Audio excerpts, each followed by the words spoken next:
Let's get right into it, because we're in a state of serious downfall. Here are the solutions to fixing Chelsea in order of least important to urgent. 5. Sacking Pochettino. Football has the memory of a cat, which is selective. One moment we are praising someone and the next game we are asking for them to be fired, dropped or sold to another team. Let's not forget who Pochettino is. He transformed Spurs, took them to the edge of the Champions League glory, got them second in the Premier League, and no one has done that since, dealt with the Hollywood superstars of PSG and has been a player before. He can get the job done, however realistically he needs one more season to define the playing style of our team, as he inherited a squad that he most probably would never have chosen, with players who were inexperienced in the league. Sacking him would be a mistake first because it continues the chaotic style of hire and fire that Chelsea introduced in the Premier League. And who else would take the job? Zidane would never fit at Chelsea. Tuchel would not come back as long as Boehly is president, and Conte will just blow everything apart. But anyways, as mindless as it sounds, Pochettino is the right man for the job. And as dumb as this sounds, he needs time. Number 4. Fixing the injuries. When you look at our bench in most games, it's filled with players that have yet to debut, and this is a problem. From the beginning, Lavia and Nkunku were out, then Chukwuemeka was out, then Reece James was out, then Chilwell was out, Chalobah is still out, Badiashile was out, James came back but went off early, Gusto is injured. It seems something is wrong in the training session because many of these players seem to be injured before they even step onto the field. As Younes mentioned in his watch along, our players are made of cheese, not even cheddar. They're made of mozzarella, the softest cheese you can get. This needs to be sorted out as it continuously destabilizes the performance of a team and creates this false hope that players like Nkunku and Lavia would turn the team around. The way it stands, Nkunku will probably not even be fit until the end of the season, and we have no idea how Lavia would even fit into the team. And remember, he is also young.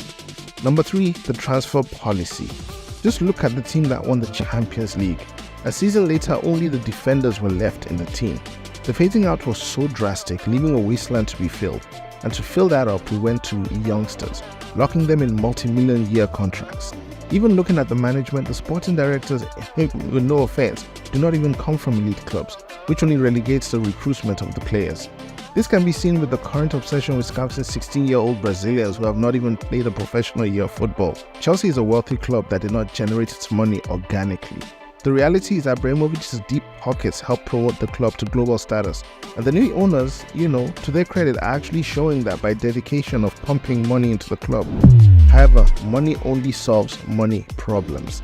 Even though $1 billion has been spent on transfers since the Boehly takeover, most of the players have not even worked out, and surprisingly, the most successful transfer was not even a first choice, and that was Cole Palmer. This causes the more urgent problem in needing a band-aid, which is number 2, the club vision. This is a result of the transfer policy and is one of the most detrimental problems plaguing us right now. The owners are implementing an elementary version of what Abramovich started. We know that players were brought into the youth system, developed, loaned out, and sold as part of profit for the club. Also, many of these players could not break into the first team because of the quality of the players already in the squad.